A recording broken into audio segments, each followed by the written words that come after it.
everybody, and welcome to another great episode of My EdTech Life. I am so excited to be here with you all today on this wonderful Tuesday, or it could be well into Wednesday, depending on where you are in the world. But I thank you for making My EdTech Life part of your day. And as always, my friends, thank you so much for all of your continued support. Thank you so much for all the likes, shares, and follows. Thank you so much for the retweets. And of course, just being part of our community. As you know, our mission is to connect educators and creators one show at a time. And I am excited about today's show because today our guest is William Grube, who I just pretty recently met, actually, as in I think it was this last week that I ended up meeting him. He just tweeted me out, tagged me on a post, got to talking with him, and now all of a sudden he is on the show because today we are talking about navigating the AI driven classroom. And as you can tell, I accidentally misspelled classroom here, but we'll get that taken care of anyway. But William, how are you this evening? I'm great, doing good. Thanks for asking. Excellent. Well, thank you so much for being here. Big hello to Raquel. Thank Thank you you for for joining having us. me. Nasim, also, thank you so much for joining us here this evening through LinkedIn. And for all of our friends that are joining us on Facebook, Twitter, and YouTube, please make sure that you type in your questions. Today's conversation is going to be a great one. I am excited and looking forward to talking to William about, of course, AI and in the classroom since December, with Chat GPT being released and all of that. So many people out there in the education space are harnessing the power of AI, but there are also many of us that kind of just want to reconcile, obviously, the positive, but then there's also that other side that not many people talk about. But I'm hoping that William today also will be sharing his expertise as he is doing some great things with many school districts in his area. But before we get into the amazing work that William's doing, William, if you can just give us a brief introduction and what your context is in the AI and education space. Yeah, so my name's William Grube. So back about in January, I started reaching out to schools wanting to more raise awareness that these AI tools exist and how they're affecting how students learn and how they're going to have to affect how teachers teach. So I actually started presenting to staff at schools all across the Midwestern area, North Dakota, Minnesota, Wisconsin, Iowa. I'm just kind of explaining to them, how AI is impacting education. And then eventually, I figured out, more how to help them and constructed a training or a program that kind of helps them walk them through, how to create more AI resistant content and eventually, ethically integrating AI into the classroom and kind of helping them through kind of a stepping stone. I'm a computer science master's student at North Dakota State University. So kind of bridging the gap between education and AI. Man, William, I absolutely love that. And so, what I want to do, thank you so much for that introduction, just for all our audience members that are joining us and are getting to know who you are, because I guarantee you that after today, many more people are going to get to know not only who you are, but the work that you're doing. And I'm really excited about that too, as well, because we definitely need some voices like yours, but also some expertise and experience like yours, that you get to see things from different lenses, from different grade levels, different areas. So I'm really excited to pick your brain about that too, as well. But before we get into that too, as you know, anybody that is a guest on my EdTech Live is somebody that I see is doing some great things in the education space, such as you just described. And as we all know, for myself, it's like you're almost like a superhero kind of like person. And we all know that every superhero has an origin story. So I know that you mentioned you're a computer science master's student, but I want to kind Yes. of go back a little bit, as far back as you'd like to take us, as far Yeah. as your education journey. Was computer science something that you knew you wanted to do from a very young age? And if so, how did that interest come about? Yeah, absolutely. So I grew up in a small town in the southwestern corner of Minnesota. I went to the same high school, graduated with about 50 kids. As a young kid, I always was interested in the computer science field. But then as I kind of grew it up, I was a senior in high school, and I actually first decided to go to college for nursing, which is not in the computer science realm at all. But all it took was one semester of biology, and I came to North Dakota State University for computer science. It's always been what I was really good at and really enjoy. Um, and then eventually they have this master's program. It's an accelerated master's program called the 4+1 program, where you can start taking master classes in your junior and senior year, then to just get your master's faster. So that's the program I'm in right now. And actually last summer I had an internship at a service co-op that helps service schools all across Minnesota, and I worked in their cybersecurity department. So I really got to see, where schools are at with technology, where they need help, and just like really understand how teachers needed to be helped to really actually help them implement the ideas that we'll talk about today. And just understand that teachers put on so many different hats during the day, and have so many different things that they're doing, not only in school, but in their life. So it's really hard for them to actually, learn all these new technologies that are coming out that these kids are using every day. Absolutely. So that's very interesting, going into nursing, but then switching over to computer science. So I want to ask though, computer science, was that something that you were already really good at, even though the intention was nursing, but was Yeah. computers, maybe gaming, programming at a young age, Yeah. was that something that you were already doing? Yeah. So in high school, I was always more of a math kid. I really enjoyed math, and then started to kind of get into the computer science side of things, playing around with some code in high school. I'm never really diving really deep into it like I did post high school. But I kind of senior year, for some reason, I decided nursing was the path, but I quickly learned, go back to the roots of math and computer science. Excellent. Well, we already have some questions that are coming in the Yeah. chat. So maybe this, even though this will kind of take us out a little bit of the order, but again, just to get the conversation started, because again, this is all about AI and AI in the classroom, and of course, navigating the classroom Yes. now with so many AI tools. So the question that we have here from Nassim, it says, I'm interested to know about prompt engineering for optimize you for or to optimize using AI tools, especially Chat GPT. And of course, the term prompt engineering also is just very, very new, that even in December, people were already talking about prompt engineers. So talk about seeing jobs created that didn't exist yet. So William, do you have any kind of just anything to add as far as prompt engineering, and maybe the experience that you've had in either reading about it, seeing this, new job come about, and maybe some of the talks that maybe you have within your circles? What are your thoughts on prompt engineering? Yeah, absolutely. So this is actually a big conversation starter that one of the schools I'm working with this a teacher, asked me, like, should we be teaching students how to create good prompts? And it's a very valid statement, just because the way you ask an AI the question is a big deal on what kind of response it gives back to you. But the biggest thing is, people are gonna learn by doing. They're gonna learn by having experience with ChatGPT, asking it all sorts of questions, and the better the answers they get back, the more likely they are to ask a question again like that. So it's really all about experience, getting your hands on with this new AI, and learning, how to create good prompts and how to get good responses from these. Yeah, absolutely. I know we had a little technical difficulty there, but no, you're absolutely right. One of the things that I have learned is the better you are with your input, the better your output will be.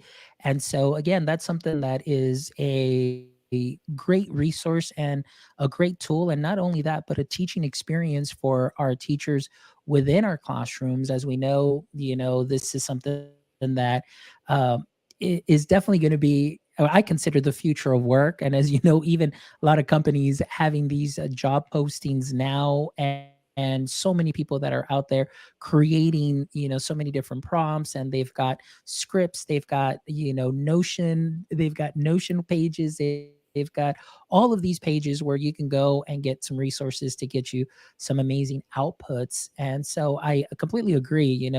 As far as your experience now going into um, the school districts, like you mentioned, you're working with several school districts and several schools. I want to ask you a little bit about what the first impression that you get from teachers is when you go in and talk to them about AI, and of course the Yeah. AI in the classroom. What are Yeah. their thoughts? What are their reactions? Yeah, absolutely. So first, I really explained to them what artificial intelligence is, and then I really dive deep into ChatGPT and what it can do. And the initial response is, some fear, like, oh my, like this is crazy that the students have access to all this kind of stuff. But then I go into showing them how they can use it to their advantage and improve their curriculum and things like that. And then, it's like, wow, I didn't realize, I can use this to my benefit and use this as a tool to help me as a teacher. So it kind of starts off as fear, and then the response comes more into like, wow, this is actually really cool and can be used as a tool to help me in my life. Yeah, no, and you know what? I see that on the teacher side, on that aspect. I can definitely see how a tool like this, if I was in the classroom and when I was in the classroom, if I would have had this tool, this could have definitely saved me so much time in not necessarily creating the lesson, but either enhancing the lesson or also being able to maybe create just some additional lessons for maybe students that may need additional supports. As you know, sometimes Yeah. that is so time consuming. And for teachers, we know that time is precious and valuable. So a tool like Chat GPT, and now with the new iteration of Chat GPT for just the amazing things that it can do for a lesson is definitely great. The Yeah. time for prep for teachers is something that is wonderful. My question to you is, and again, this is from me coming on from the other side. Like I said, I'm always kind of in the middle. I'm one of those educators that's in the middle, that I definitely see the positive side of it, but then I also kind of Yeah. see, speak a little bit on the other side that a lot of people may not talk too much about, which is that data privacy side. What's going on Yeah. with the data, obviously the age restrictions. So for the work that you're doing, are you seeing mainly the teachers are the ones that are the consumers or the users of Chat GPT, or are you actually seeing some teachers that are allowing students to use this within the classroom?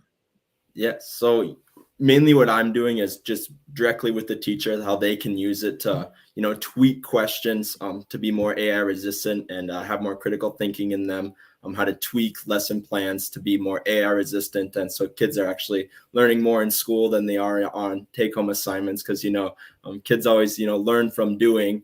And when they go home and now have these AI tools like ChatGPT to do it for them, the learning while doing aspect is kind of going out the window. So it's more going into, making curriculum that's more AI resistant. So kids are still having that learning experience through critical thinking. And that's something that's very interesting that you say, because I think that for a lot of teachers, the very beginning was like, great, like there goes our job, what am I going to do now?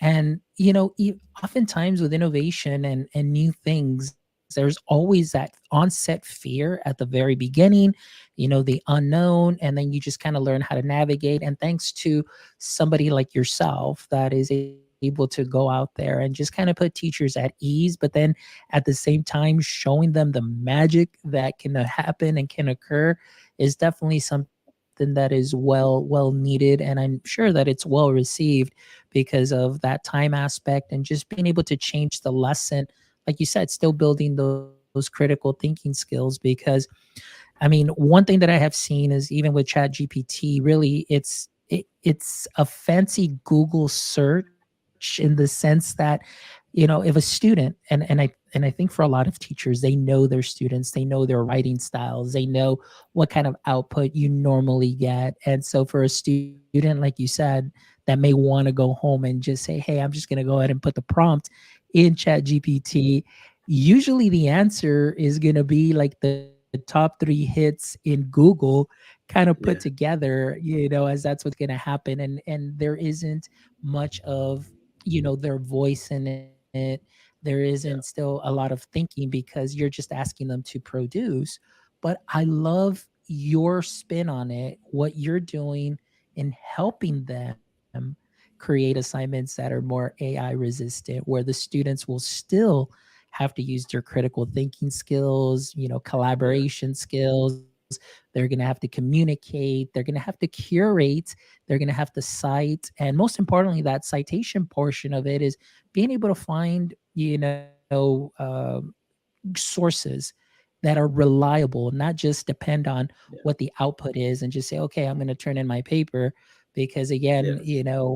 what is it that the teacher's actually measuring? Are they measuring just how to either just cite sources, or are they building some kind of stamina? So I think that maybe this also is going to push teachers to go in different directions and enhance the lessons, kind of like you're helping them do. So kind of maybe walk us through a little bit about, I know you've talked to us a little bit about what you already do, but maybe as far as how you begin the presentation, Yeah. how do you introduce the teachers to the chat GPT, and of course, enhancing their assignments? Yeah, absolutely. So the program is like a 4-day almost training program. Day one being, how is it affecting education? Introducing them to it, showing them how it's being used by students, touching on how they can use it for themselves, and then really going to, okay, what is it threatening? What's the underlying concept that it's threatening, which is, the thinking before the pen hits the paper. It's not necessarily the act of writing that means anything. It's all about the thinking before the pen hits the paper. And then I ask them for ideas for themselves, what they think that could help them as far as integrating AI into the classroom or creating more AI resistant curriculum. And then that just gets the ball rolling. And then as far as going into day two, that's all about structuring questions that are more AI resistant and structuring assignments that are more AI resistant.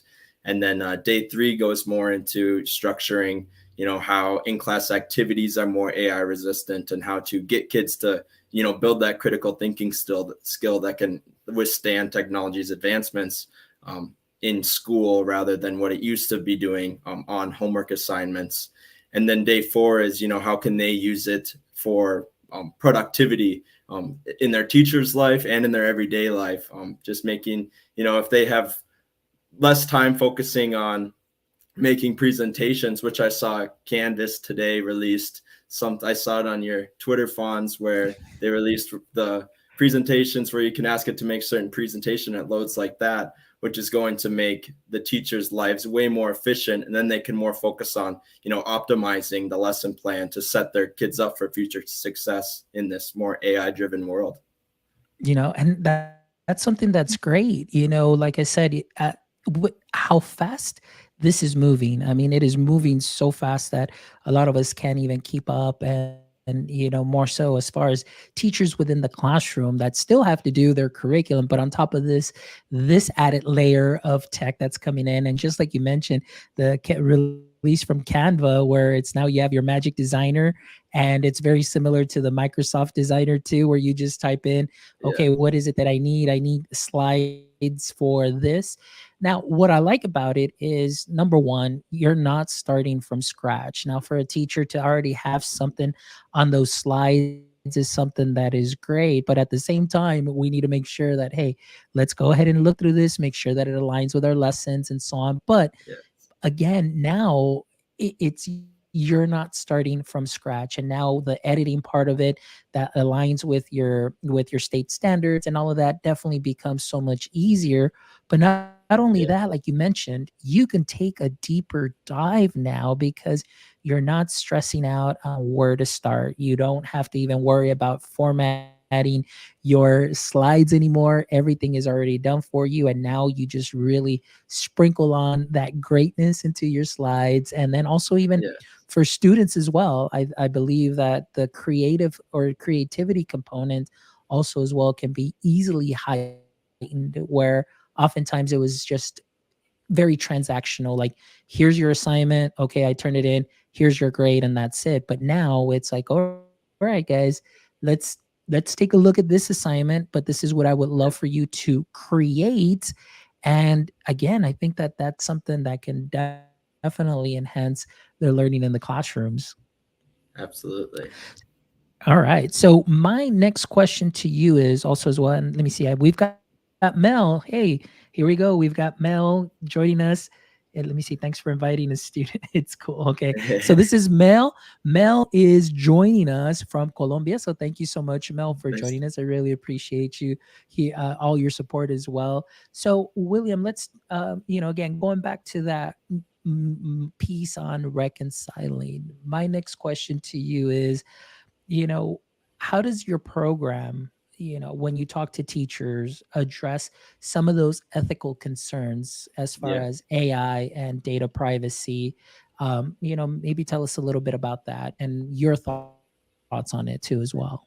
Yeah, absolutely. So, with all these discussions with educators, that is one of the main questions that come up is those ethical concerns, with the students. But it just, we have a plethora of discussion on the topic, which, makes them aware of, what's going on. And I make sure that they're aware that AI systems need large amounts of data for them to even function efficiently. So making sure, they understand, this is fetching a lot of data, and then just really making sure that they understand that it is happening, and then having open communication with them and stakeholders, just to define common goals and priorities in AI and education, and then hopefully eventually develop ethical guidelines and best practices in the space. Yeah, and that's something that's very important. And I'm glad that you do share that with teachers, because I know oftentimes, at least from my experience, there's so many of us, we're so like little pockets of early adopters and innovators, and we want to be the first to try things out and kind of use it. But sometimes we don't read the fine print, and we don't read like, hey, as far as the age requirements, we may not read like, hey, it's you can use it 13 years of age, however you still need that parental consent. So those are just some of the things that I like to kind of look at and just consider before using the tool. And sometimes, oftentimes I feel that that kind of falls by the wayside just because we want to be the first to use it and we want to introduce this, and we don't take those things into account. But it's good to kind of have those conversations. And I put out a little poll about 3 days ago, and it was viewed by many people, but not a lot of people answered the poll. But my question was, is those to all my friends or educators that I know, I said, my question was, is for those of you that are using Chat GPT in the classroom, are you just using it with your students without parental consent? Yeah. Yes or no? And 63% said yes, they're using it without parental consent. Yeah. And the other 14% said like, no, they're not using it. And but I was surprised that not too many people answered it. I don't know if they were just scared Yeah, or bro. something. But Yeah. it's a good question. Like, not a lot of people are having those conversations, because everybody's either wanting to just be the first to do something and say, hey, look at me, look at what I can do, and then we'll worry about the consequences later. So I like what you're doing as far as your approach to really, again, you're definitely showing the advantages of this technology that I am all for. But then you're also talking about those the data privacy, ethical considerations and so on, so that way teachers make those educated decisions. But again, at the Yeah. same time, I think that, like yourself, once you give them all that data and information, teachers can definitely use this and really maximize the use in the classroom. So do you find that once you get into maybe that little bit of talk with the teachers, some teachers kind of become a little reluctant? Or do you feel that they just exercise more caution but are still feeling comfortable using the AI in the classrooms? Yeah, it's definitely, the way the conversation goes, but usually it's talking to them, it's more comfortable by the end of it, making sure that they know that although that these do require the AI does require a lot of data that most of it's aligned in a good way, but just making sure they understand that we do have to be aware that these ethical issues exist within AI, and have the conversations even with students in the right format eventually. Excellent. Yeah. And then, of course, talking with students, I think that's the most important thing that you mentioned Yeah. there, too, also, as well. The good digital citizenship, good practice, how to use these tools. Because, again, we know that they're here. We know that it's only going to get better, obviously, the technology. And we know that there's going to be a myriad of tools that are popping up. I mean, they're popping up daily, and everybody wants to use them. So it's definitely important that, as educators, we have that talk with our students.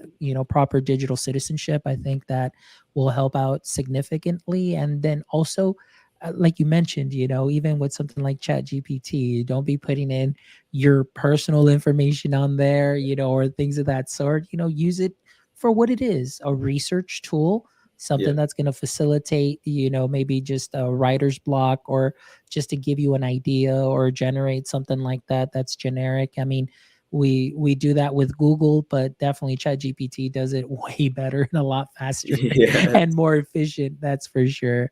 So yeah. So William, so going back just a little bit, because I know we jumped into this and the work that you're doing, but Yeah. I don't think I really asked where the idea to do this came Yeah. from, or what sparked it. So tell me a little bit about that. Absolutely. So it kind of just was the combination of my past, being a master's student in computer science, interning at a service co-op, knowing how teachers, might not be super aware of this tool. And I wanted to raise awareness. And also, my dad is on the school board at my hometown. I'm in southwestern Minnesota, and I asked him, like, do teachers need more awareness on this? And it's like, yeah, if you can find a way to actually get in front of them, so they're actually like know what's going on, and tell them what's going on coming from a student perspective, and be able to articulate the knowledge in a way that they can understand, and understand that this is here and it's here to stay, and it can be a huge tool for them, and it's going to be a huge tool for students, as they grow up, as they enter the workforce.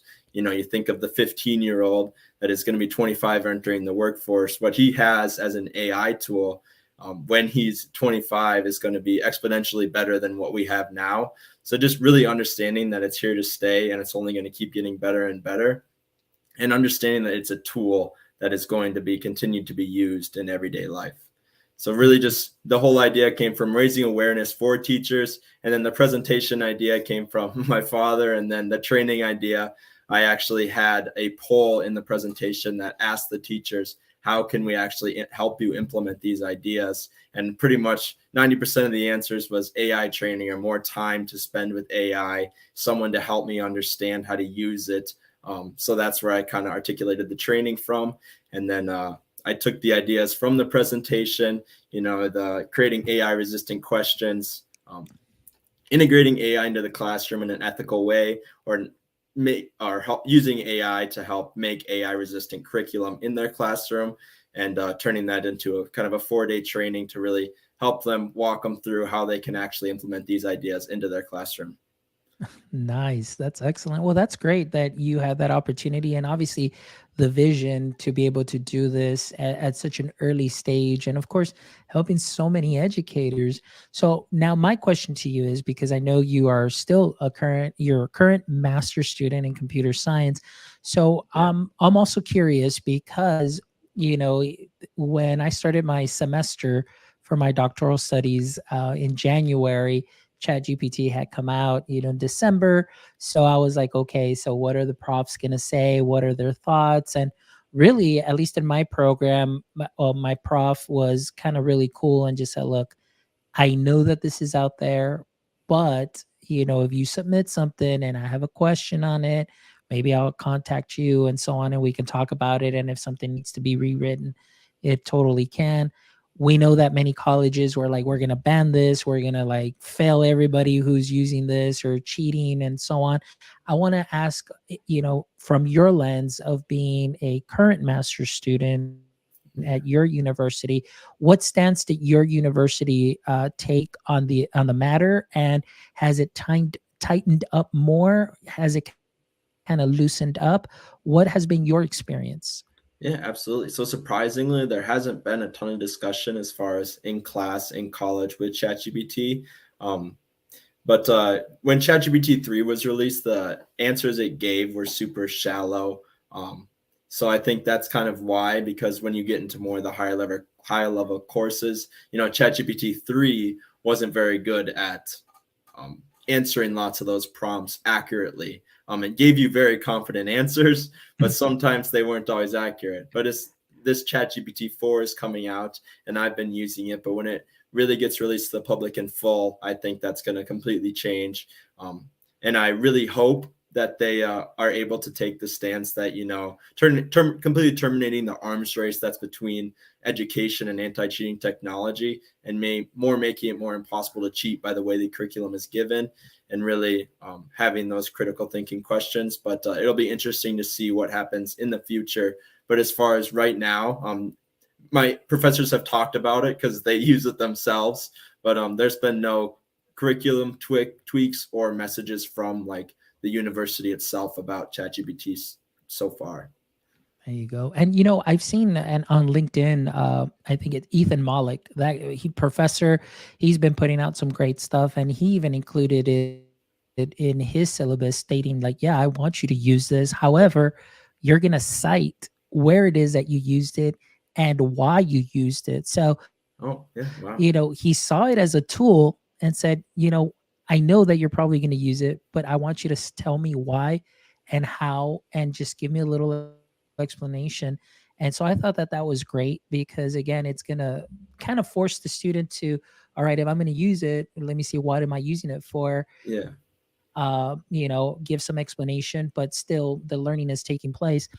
I've heard other viewpoints too, as well, and in my mind too, I, and maybe this is just because I've never been a fan of writing, and writing is just like, oh, Yeah. but I even questioned one of my profs, because he had posted something, and I said, do you think that this is going to be the end of the dissertation? Because to myself, is what exactly is the dissertation?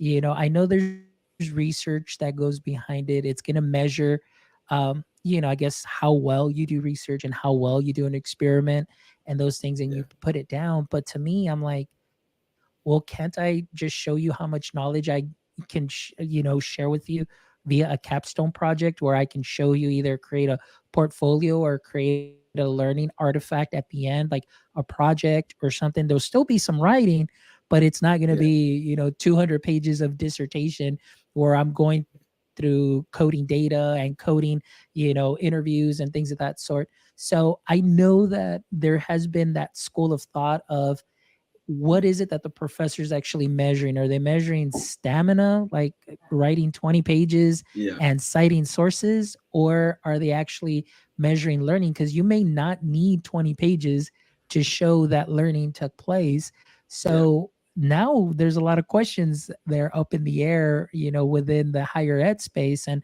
I would assume that that would even trickle down into the K-12 space as far as writing, because usually as higher ed does, kind of K-12 adjusts to prepare them for that. So what are some thoughts on that? Yeah, absolutely. Then going back a little bit to ChatGPT, most of my classes are math classes, and since it's like text based, that's the reason why nothing has really been said anything about that. But you just want to repeat the last line of your last question for me?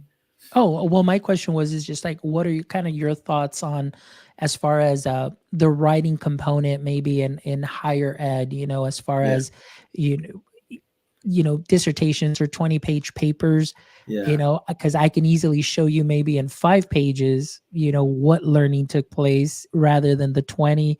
So is it grading stamina and citation, or yeah. is it actually looking at the learning? Yeah, and I've never been a writing person myself either. So, in my opinion, like, the whole act of, writing a 6-page report on a project that I'm doing, like in a real world example is in one of my master's classes right now, it's an artificial intelligence class, is I'm doing this project, but then I have to write a 12-page paper on it. I think that's just stamina because, doing the project itself and just showing that I actually did it is where the real learning took place. But so in my opinion, I agree with you in the statement that that's probably going to slowly go away, especially with all the AI tools going on right now. But I'm very much in agreement with you on that. Yeah. And and again, that's just me, my personal opinion, just because Yeah. again, I'm not a fan of writing and also because maybe it's just that fear that I'm gonna be going into dissertation soon. And I'm like, oh, it's gonna be a lot of writing. Yeah. I've actually asked, I was like, hey, can I just do a capstone or something instead of having to write? But I know the writing will get done, I know the study will get done, and I Yeah. know everything is great. But it's just again, like you mentioned, with so many tools coming out, Yeah. one has to question and say, hey, is this something that is going to continue, or due to the tools that are available, are different kind of learning artifacts going to be asked from or excuse me, are going to be asked for from students to show the learning? Because now, I mean, you've got like Runway ML that you can just create. Now their new Runway ML, for it's going to be text to video, and so anything you type you're going to be able to create. Like Yeah. we just saw today, Canva, Yeah. the magic design. Now I just type in what my presentation is going to be about, it's already going to give me my slides, Yeah. things of that sort. So I'm sure that within this next year, I think we're going to see a shift Yeah. in maybe even in that higher ed space because of the tools that are out there. And of course that trickles down to K-12. And one thing I did want to add, that I wanted to give a shout out to Lena Marie, who was on the show. I think a lot of the fear too is that now the AI is front facing, as opposed to it used to be on the back end in the K-12 space, where the Yeah. AI students get on a platform, it'll kind of give them a learning path, kind of guide them through the path so they can become successful. But now that AI is front facing, and that kind of caused some of this fear that thankfully, somebody like yourself saw, like, hey, you know what, let me help here, let me help the space out, let me help people feel comfortable with AI. So I'm definitely Yeah. thankful for people like you, William, who are doing so many great things for our teachers and everybody that's out there also on the Twitter space, bringing just some knowledge and some peace to teachers, and being able to see how great this can be and how much better it will be in the future. So thank you so much. So William, as we get ready to wrap up, and we wrap up with our last three questions, but before we Yeah. do that, William, for all our audience members that are watching us live or that are going to catch this show on the replay, can you tell us how it is that they might be able to get a hold of you in case they would Yeah. love to ask for some help in professional development?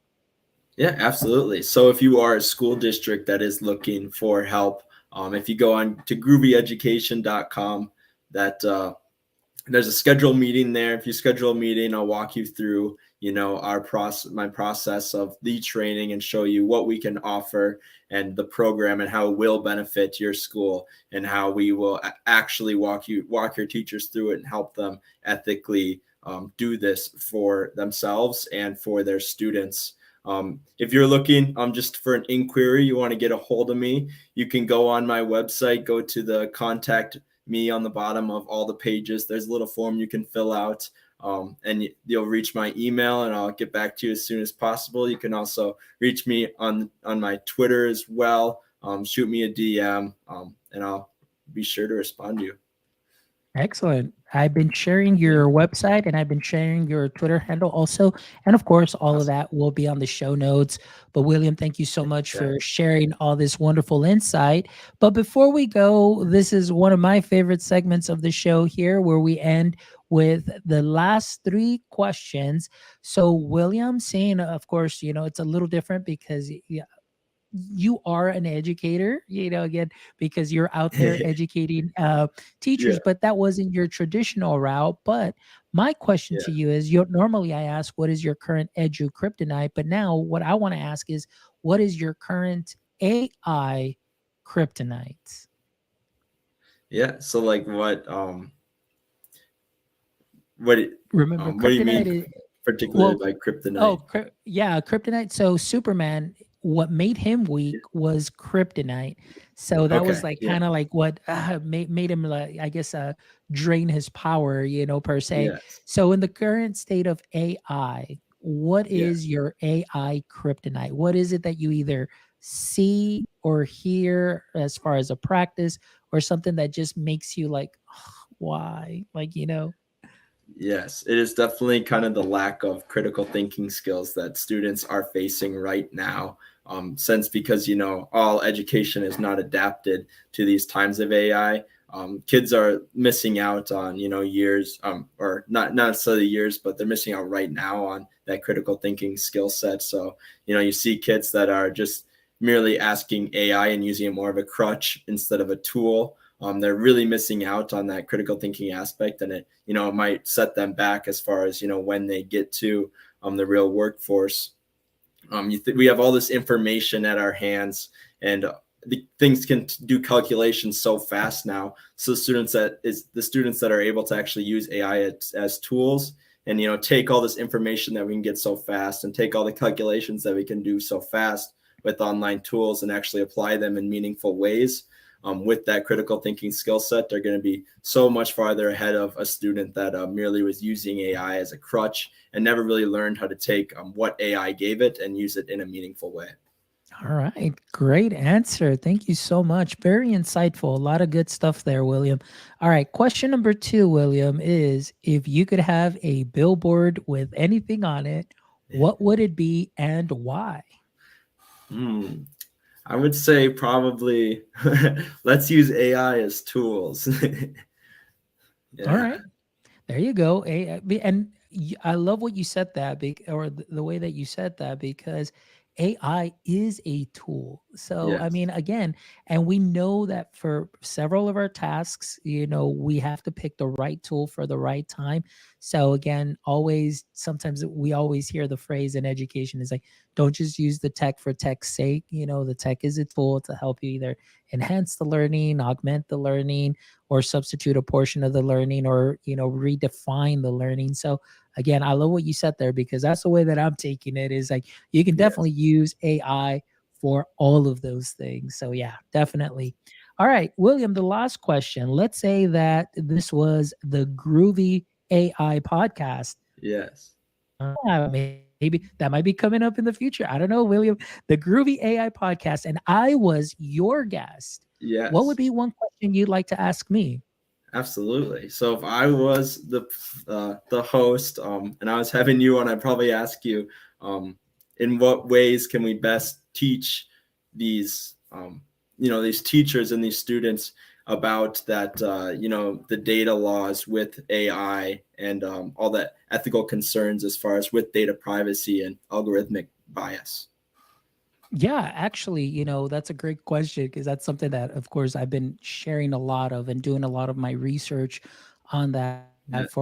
and it started again with my doctoral study, my paper, and then it just kind of been diving in deeper. But really, I think what you're doing is great, which is really just giving that information, being open and honest, and saying, look, here we have a wonderful tool that can do so much good for you as a teacher, to be able to save you time, to enhance your learning, to do all of these things, and again, provide those AI resistant prompts and so on. However, I do want to share with you that there is this other side. There's the side that you may not hear too much about, that can sound a little scary, because it can be. However, by talking to them about digital citizenship, and then obviously talking to students about digital citizenship and their footprint and things of that sort, in a way that I mean, for a lot of our teachers and a lot of our students already do lessons within the school year on that. It's just really reinforce it now with AI tools, just being very cautious, learning, obviously now we have to learn a little bit more about sources, curating information, also deep fakes, because man, Yeah, I've seen some stuff that's on Mid big. Journey now, on the new version of Mid Journey that just came out. Yeah, Just you're I'm like, is this real or is this yeah, not real? yeah. It'll be So interesting. yeah, so it's really just being open and having those conversations, not not in an off-putting way where you're really going to scare the teacher to not use the tools, but just really just to keep them informed, because I'm a believer that there is more good that is going to come from the tools than it is, than there is the bad side of it in education. However, that we always have some bad characters that are always wanting to do some bad things with those, but that goes with anything in tech. So really just making sure that all your stakeholders are informed, everybody is kept up to date on any Yeah, changes, any concerns as far as age restrictions, and of course just being very cautious with the data that is shared, with these prompts or in these programs. But again, just keeping it simple and just making sure that we reconcile those two worlds, and again, to the benefit of the teacher and to the benefit of the student as well. So that would be my answer for that too. yeah. All right, William. Well, William, it has been an honor and a pleasure, and I really want to Yes. thank you for reaching out to me on Twitter and just tagging me on that post.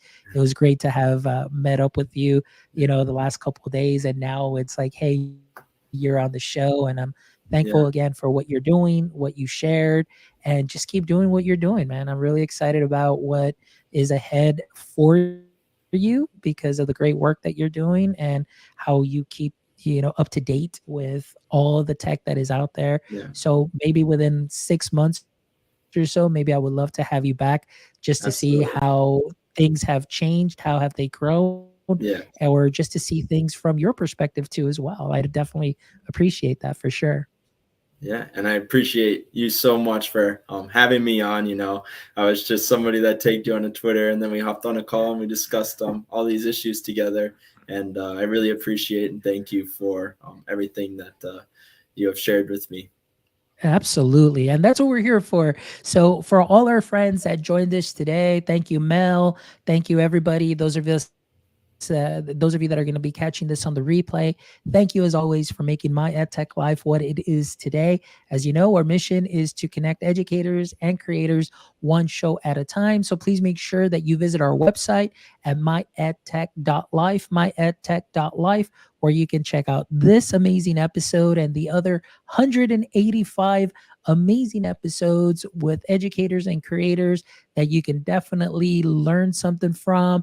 You can add it and sprinkle it on to what you are already doing great. Please make sure that you visit us on all socials. Make sure that you follow us, that you like, you share, give us a thumbs up on YouTube, subscribe to our YouTube channel. We would definitely appreciate that. And also, if you'd like to support our show, please make sure you stop by our merch store where you can get yourself a cap, some sweaters, some My EdTech Life merch. And as you know, all of that goes back to this show because we want to continue to do the best for you each and every time. So we really appreciate it so much. And my friends, as always, don't forget, until next time, stay techie.